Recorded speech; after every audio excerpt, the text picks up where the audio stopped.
Eu nunca imaginei que uma simples viagem de fim de semana pudesse virar o começo de um pesadelo. Na época, tudo parecia inofensivo. Eu e meu marido íamos passar 2 dias fora da cidade. Uma escapada rápida que a gente já vinha planejando há meses. O problema era que não conseguimos levar o Thor, nosso cachorro. Ele é um vira-lata caramelo, cheio de energia e muito carinhoso, mas também um pouco ansioso quando sai da rotina. Não tínhamos com quem deixá-lo. Meu marido, então, sugeriu que pedíssemos esse favor à mãe dele. Eu hesitei. Ela nunca gostou muito do Thor. Sempre fez comentários do tipo: esse cachorro late demais, ou casa não é lugar pra bicho.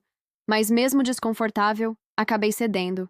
Sandra, você está exagerando, foi o que eu pensei. Afinal, era só um fim de semana. Ela tinha um quintal grande, espaço de sobra. E eu deixei tudo preparado. A ração separada, a caminha dele, os brinquedos preferidos, até uma listinha com os horários das refeições e os passeios. Na sexta-feira de manhã, deixei o Thor com ela. Quando me despedi dele, senti uma pontada no peito, como se algo estivesse errado, mas tentei ignorar. Beijei seu focinho e fui embora. O fim de semana passou devagar.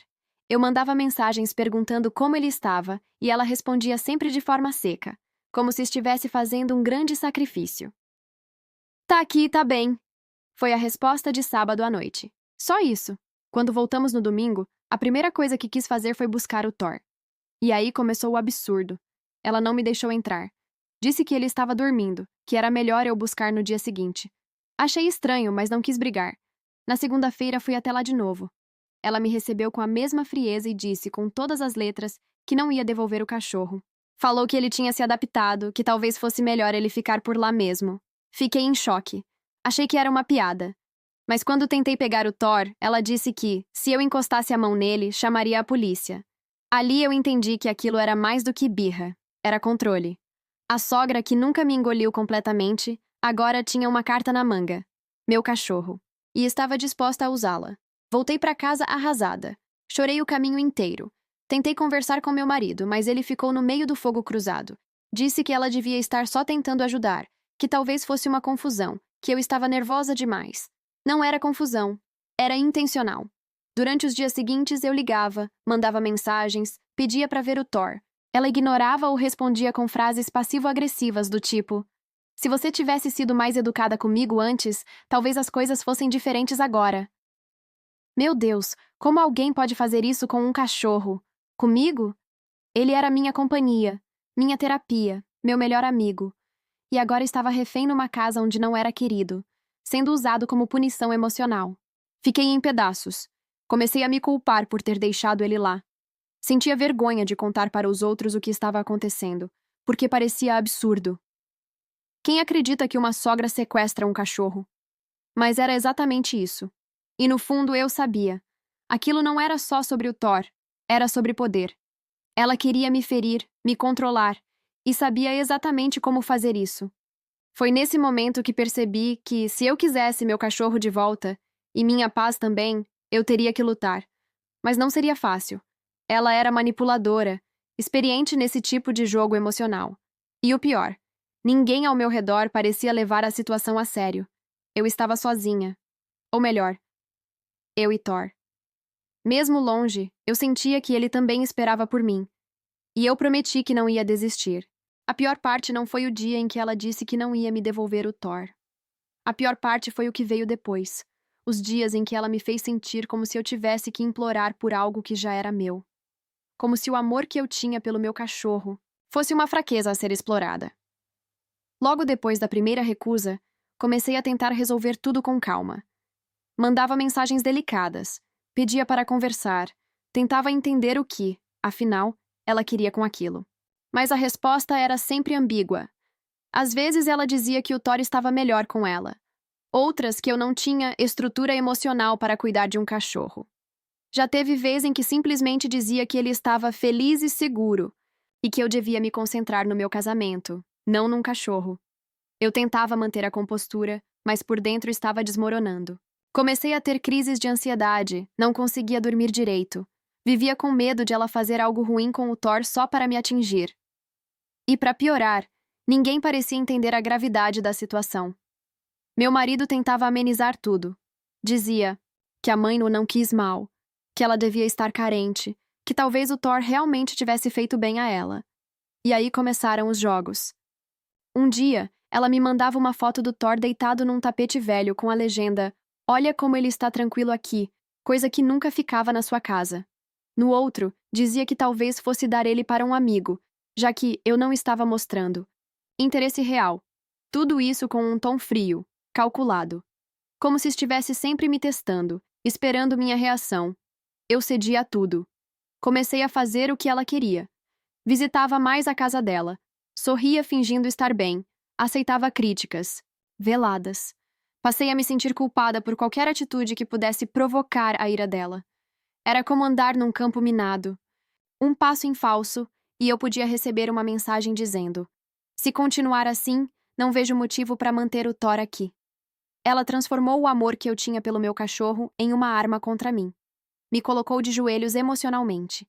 E eu me deixei levar, achando que, se fosse boazinha o suficiente, ela me devolveria ele. Só que não era sobre isso. Não era sobre o Thor. Era sobre controle. A pior ameaça veio numa noite de sexta-feira. Estávamos jantando em família, na casa dela. Tudo parecia calmo, até que ela soltou, na frente de todo mundo, que estava pensando seriamente em doar o Thor para um abrigo, porque ele estava muito apegado a ela e ia sofrer se fosse tirado dali. Foi como levar um soco no estômago. Olhei para o meu marido, esperando alguma reação, mas ele ficou em silêncio. E aquilo me quebrou. Saí da casa dela chorando.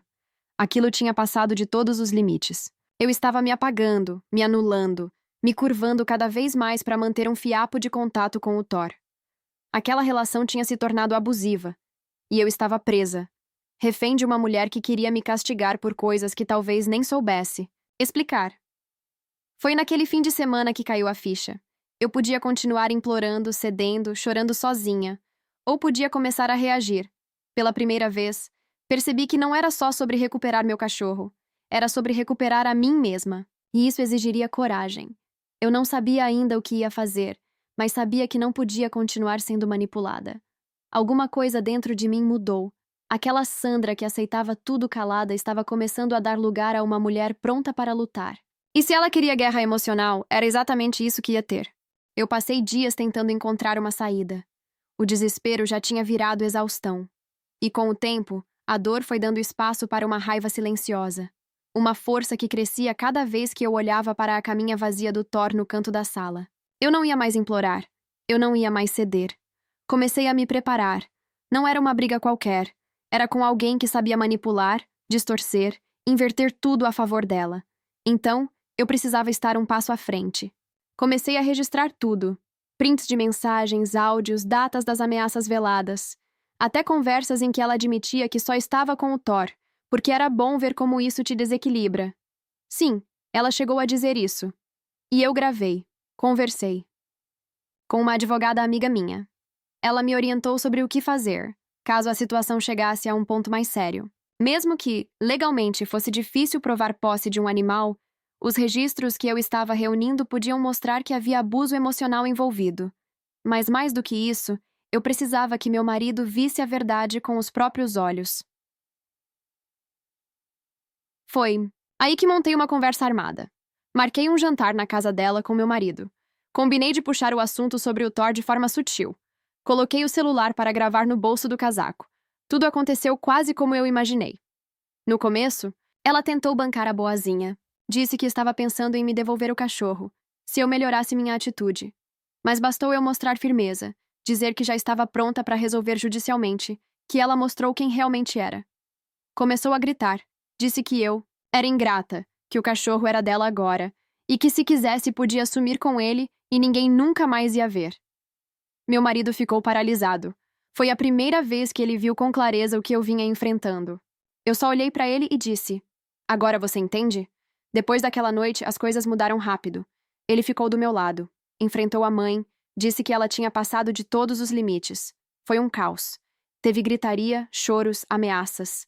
Mas, pela primeira vez, eu não cedi. Eu estava pronta para levar aquilo até o fim, se fosse preciso.